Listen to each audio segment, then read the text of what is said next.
Hello guys, আসসালামু আলাইকুম। কেমন আছেন সবাই? আশা করি ভালো আছেন। আমরা আল্লাহ তাআলার রহমতে এবং আপনাদের দোয়া ও ভালোবাসায় অনেক ভালো আছি। আজকে আপনাদের সামনে নতুন একটা হেল্পফুল ভিডিও নিয়ে আসলাম, কারণ অনেক দিন ধরে দেখতেছি আপনারা মালয়েশিয়ার স্টুডেন্ট লাইফটা কেমন, মালয়েশিয়া অ্যাকোমোডেশনের ব্যাপারটা এবং এখানে এসে কিভাবে আমরা সার্ভাইভ করতে পারবো, part time job, full time job, এগুলো করে আমরা ভার্সিটিতে ক্লাসটা মেনটেন করতে পারবো কি না সেই জন্য আপনারা আগ্রহ প্রকাশ করেছেন। সো আজকের এই ভিডিওতে আমি টোটালি এই সকল জিনিসগুলো, মালয়েশিয়ার স্টুডেন্ট লাইফটা কীরকম হয় এবং এখানকার ফ্যাসিলিটিসগুলো কীরকম এবং ইউনিভার্সিটির রিকোয়ারমেন্টগুলো কী কী সেগুলো তুলে ধরার চেষ্টা করবো। So let's see. As a student যদি আমরা মালয়েশিয়াতে পড়াশোনা করার জন্য আসতে চাই, সর্বপ্রথম ধাপ যেটা আমাদের অনুসরণ করতে হবে সেটা হলো আমাদের বাজেট। আমাদের বাজেটটা কীরকম এবং সেই বাজেট অনুযায়ী আমাদের ইউনিভার্সিটি চয়েস করতে হবে। এবার আমরা সেকেন্ড স্টেপে যেটা আছে সেটা হলো আমাদের ইউনিভার্সিটিতে অ্যাপ্লাই করতে হবে। তো এই অ্যাপ্লাই করতে আমাদের কিছু রিকোয়ারমেন্ট লাগে, যার মধ্যে প্রথমটা হচ্ছে আমাদের একাডেমিক যে রিকোয়ারমেন্টগুলো থাকে সেগুলো আমাদের কমপ্লিট করতে হবে, যেমন এসএসসি, এইচএসসি এগুলো কমপ্লিট করতে হবে। এরপরে যে ব্যাপারটা সেটা হলো আইএলটিএস। অনেকেই জিজ্ঞাসা করে, ভাইয়া এখানে মালয়েশিয়াতে স্টাডি করতে আপনাদের আইএলটিএস লাগে কি না।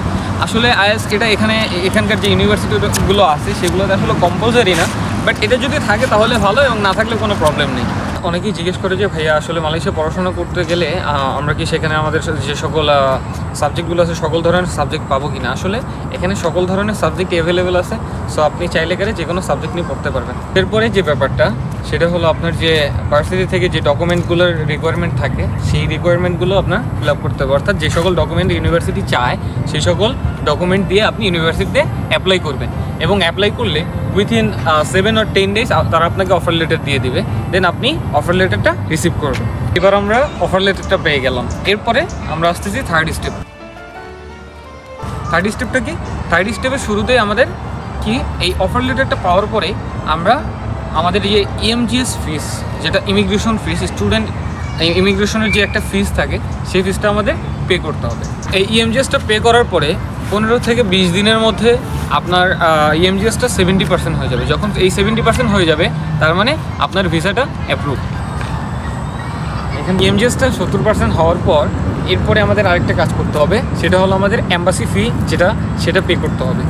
এম্বাসি ফিটা পে করার পরে আমাদের 3 থেকে 4 দিনের মধ্যে আমাদের এম্বাসি থেকে একটা ডেট দেওয়া হবে এবং সেই ডেটে আমাদের এম্বাসিতে যেতে হবে ইন্টারভিউ ফেস করার জন্য। এরপরে এম্বাসি ফেস করার পর 5 নম্বর স্টেপে তারা আপনাকে একটা ই ভিসা প্রোভাইড করবে। সেটা হয়তো বা 2 থেকে 3 দিনের মধ্যে আপনাকে এম্বাসি ফেস করার পরে 2 থেকে 3 দিনের মধ্যে আপনাকে তারা এই ভিসাটা প্রোভাইড করে থাকে। এই ছিল অ্যাজ এ স্টুডেন্ট বাংলাদেশ থেকে মালয়েশিয়া আসার টোটাল প্রসেসিং। এই প্রসেসিংটা কমপ্লিট হতে 1 থেকে 1.5 মাসের মতো সময় লাগতে পারে। সো এরপরে যদি আপনাদের অ্যাজ এ স্টুডেন্ট বাংলাদেশ থেকে মালয়েশিয়া আসতে কোনো হেল্প লাগে আমাকে কাইন্ডলি নক করবেন, আমি সর্বোচ্চ চেষ্টা করব আপনাদেরকে হেল্প করার জন্য। ধন্যবাদ।